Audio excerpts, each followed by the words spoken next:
এটাই তো মমতা বন্দ্যোপাধ্যায়, সাপ হয়ে দংশাবেন তারপর রোজা হয়ে ছাড়বেন। আপনার ভাই বোন তো দুবাইতে গিয়ে আর আমেরিকায় গিয়ে চোখের অপারেশন করায়, সমস্যা তো আমাদের।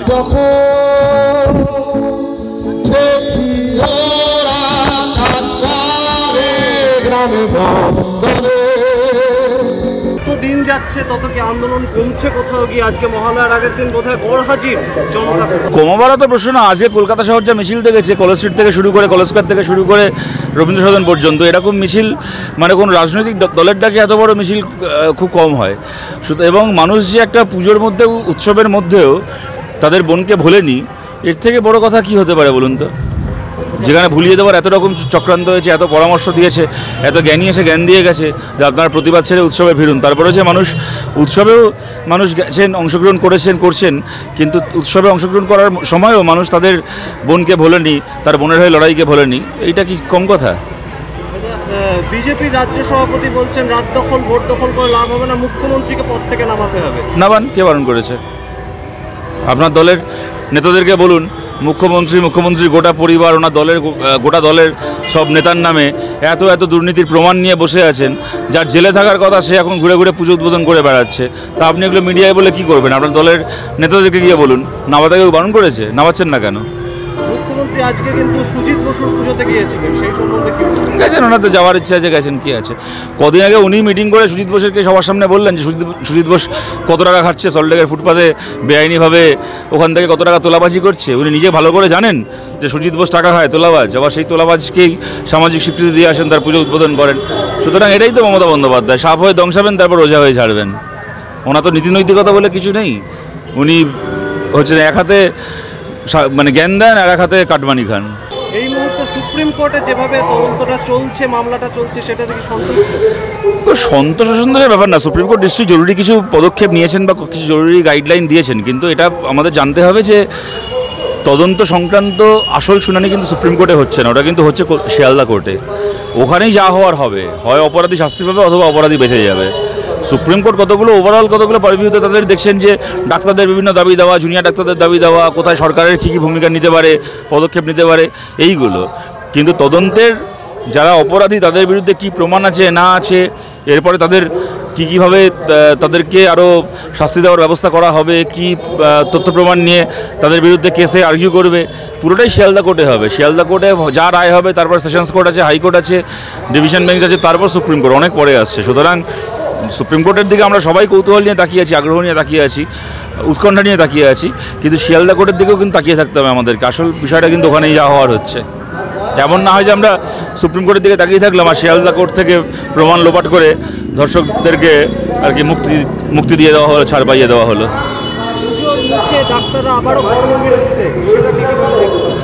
এবং দুর্ভাগ্যজনক পরিস্থিতি, কিন্তু এর জন্য তো মমতা বন্দ্যোপাধ্যায়ই দায়ী। এত কথা বলার পরেও সাগর দত্ত ডাক্তারদেরকে মার খেতে হলো, এবং যখন তারা মার খাচ্ছে তখন সাগর দত্ত হাসপাতালের ভেতর পুলিশের আউটপোস্টটা বন্ধ, তালা ঝুলছে। আমরা যে কথাটা এতদিন ধরে বলে আসছিলাম যে এখানে আউটপোস্ট উদ্বোধন করার নেতা আছে, কিন্তু আউটপোস্টে বসার মতো পুলিশ নেই পশ্চিমবাংলায়, রিক্রুটমেন্ট হয় না। আমাদের কথাটা মিথ্যে ছিল না। সুতরাং আপনি মুখ্যমন্ত্রী বারবার করে প্রতিশ্রুতি দিয়ে ঠকাবেন লোককে, তার ফলে তাদের যা অনাস্থা এবং অনাস্থা থেকে তাদের যা করা তারা তো করবেই। সমস্যাতে এর ফলে সাধারণ মানুষের হয়, আমাদের মতো সাধারণ মানুষ। আপনার ভাই বোন তো দুবাইতে গিয়ে আর আমেরিকায় গিয়ে চোখের অপারেশন করায়। আমার গত বছর নাকের অপারেশন হয়েছিল, আমার পলিপে সার্জারি হয়েছিল, আমি এসএসকেএম হাসপাতালে অপারেশন করেছিলাম। সরকারি হাসপাতালের উপর তো সাধারণ মানুষ নির্ভরশীল। আপনার ভাই বোন তো এই দুবাই আছে, আমেরিকা আছে, সমস্যা তো আমাদের। কিন্তু আপনার মতো মুখ্যমন্ত্রী যে কদিন থাকবে সে কদিন এই সমস্যাগুলো হবে। ভালো লাগে ডিঙি নৌকায় চড়ে ভাসতে, প্রজাপতি বুনো হাঁস ভালো লাগে দেখতে, জানালার কোণে বসে উদাসী বিকেল থেকে ভালোবাসি এক মনে কবিতা পড়তে। তবুও কিছুই যেন ভালো যে লাগে না কেন, উদাসী পথের মাঝে মন পড়ে থাকে যেন কোথায় রয়েছে ভাবি লুকিয়ে বিষাদ তবুও। এক সেকেন্ড, ওই গানটি দুদিন আগে যখন হাওড়া গাইছিলাম, একজন লোককে দেখলাম কমেন্ট করতে নিচে এসে। আপনারা অনেকেই বলবেন পাত্তা দেবেন না, এটা খুব ইন্টারেস্টিং যে কমেন্টটা এইটা, যে আরজি করার আন্দোলনে এই গানটা কি করে লেজিট হচ্ছে। এই গানটা আমাদের মতো লোকজন যারা একটু বেশি প্রিভিলেজ, একটু বেশি সঙ্গতি প্রাপ্ত লোকজন, তাদের মনে এই বিষাদকে প্রত্যেক দিন চিহ্নিত করিয়ে দেয় বলেই এই ধরনের যে কোনো মুভমেন্টে যে কোনো অনাচারের সময় এই গানটি প্রযোজ্য। বারবার গাইব।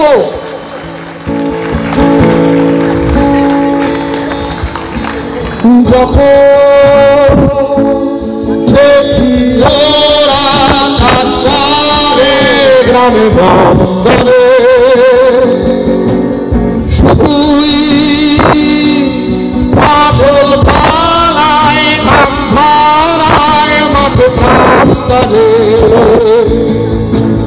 তখন ভালো লাগে না কোনো কিছুই। আমি বোনটাকে দেখতে পাচ্ছি সদীপ কাছে এসো ভালোবাসি একসাথে সব কিছুই। ভালোবাসি ঠিক আছে জানতে শুনতে রবি সংখ্যার আমি আর শুনে ভালোবাসে ঘরে কুয়াশায় ঘর ফিরতে তবুও কিছুই যেন ভালো যে লাগে না কেন উদাসী পথের মাঝে মন পড়ে থাকে যেন কোথায় রয়েছে ভাবি লুকিয়ে বিষাদ তবুও একসাথে যখন দেখি ওরা কাজ করে গ্রামে বন্দরে শুধুই ফসল ফলায় ধান ঝরায় মাঠে প্রাণ করে, তখন ভালো লাগে না কোনো কিছুই